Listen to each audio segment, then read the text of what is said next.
Hello दोस्तों, मेरे YouTube channel पे आपका स्वागत है। आज किराए के घर में हमारी पहली रात थी। मास्टर बेडरूम में चारपाई डालकर दरवाजे के बीच में ही लेटा हुआ था। मेरे पैर दरवाजे के बाहर ही थे। मेरी पत्नी और बेटा मास्टर बेडरूम के बिस्तर पर सो गए। मम्मी और दादी जी आंगन में ही कूलर लगाकर चारपाई पर सो गए। मैं अपना फोन चला रहा था, तब तक अचानक मैंने देखा आंगन के ऊपर कोई जाल पर कोई घूम रहा है। मैं जल्दी से उठा और सीढ़ियों से ऊपर गया और देखा, लेकिन वहाँ कोई नहीं था। मैं 2 मिनट में वहाँ देखा और इधर उधर देखकर कोई न मिलने पर वापस नीचे आकर अपने चारपाई पर लेट गया। कुछ देर फोन चलाने के बाद मुझे फिर से जाल पर कोई घूमता हुआ दिखाई दिया।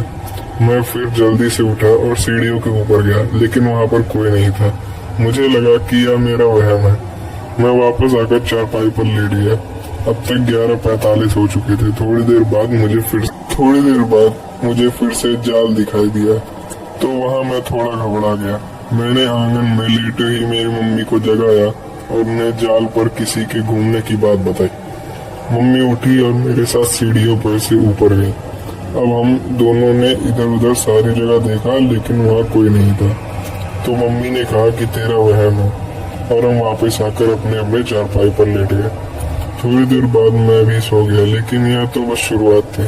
सुबह हुई एक नया दिन और मैं पिछली रात की घटना भूल चुका था। सब अपने अपने काम में लग गए। सबसे पहले मैं बेटे को स्कूल छोड़कर आया। वापस आने पर मैंने देखा मम्मी और दादी जी अपने अपने काम कर रही थी। मेरी पत्नी घर का सारा सामान सेट कर रही थी। वो 6 महीने की प्रेग्नेंट थी, तो मैंने सामान अपनी हवेली पर चल रहे काम को देखने चला गया। शाम को जब मैं वापस आया तो सब सामान सेट हो चुका था। मैंने अपने पुराने किराएदार को फोन किया और उन्होंने यहाँ पर आने के लिए पूछा, तो वह 2 दिन बाद यहाँ आने को तैयार हो गए। मैं बाहर बैठक में बैठ गया और टीवी ऑन कर लिया। काफी थक गया था, तो मैं लेट कर टीवी देख रहा था। तब मुझे एहसास हुआ कि बाहर से कोई अंदर गया है। मैं जल्दी से उठा और देखने गया तो आंगन में मेरी मम्मी खड़ी थी। मैंने उनसे पूछा, आप अभी बाहर से आए हो? तो उन्होंने कहा नहीं। तो फिर कोई अभी बाहर से अंदर आया है? मम्मी ने बोला, नहीं, क्या हुआ? मैं कुछ नहीं।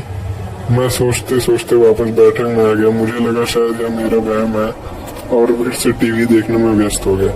अब धीरे धीरे रात होने लगी थी। तकरीबन 8 बज चुके थे। हम सब ने खाना खाया, कुछ बातें की और मम्मी और दादी जी बाहर बैठक में सोने के लिए आ गई।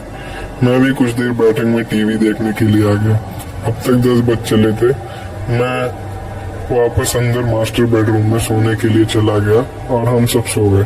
सुबह उठने पर वाइफ ने कहा, रात को क्या आपने मुझे डराने की कोशिश करी? तो मैंने कहा, नहीं, क्या हुआ? तो उसने कहा, तो फिर बार बार कूलर के सामने क्यों घूम रहे थे? मैंने कहा, क्या मतलब? उसने कहा, जब कोई कूलर के सामने निकलता तो हवा रुकती है, और आप बार बार कूलर के सामने घूम रहे थे।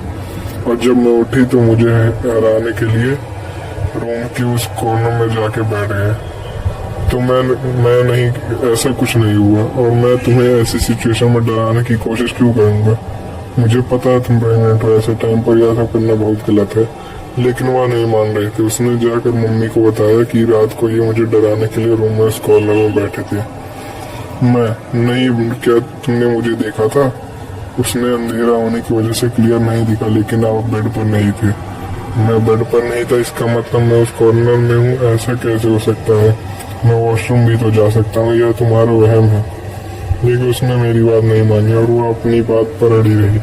मैं भी परेशान होकर बिना खाना खाए बेटे को स्कूल छोड़ने चला गया और वहाँ से सीधा हवेली पर। अगली कहानी सुनने के लिए तुरंत सब्सक्राइब करें।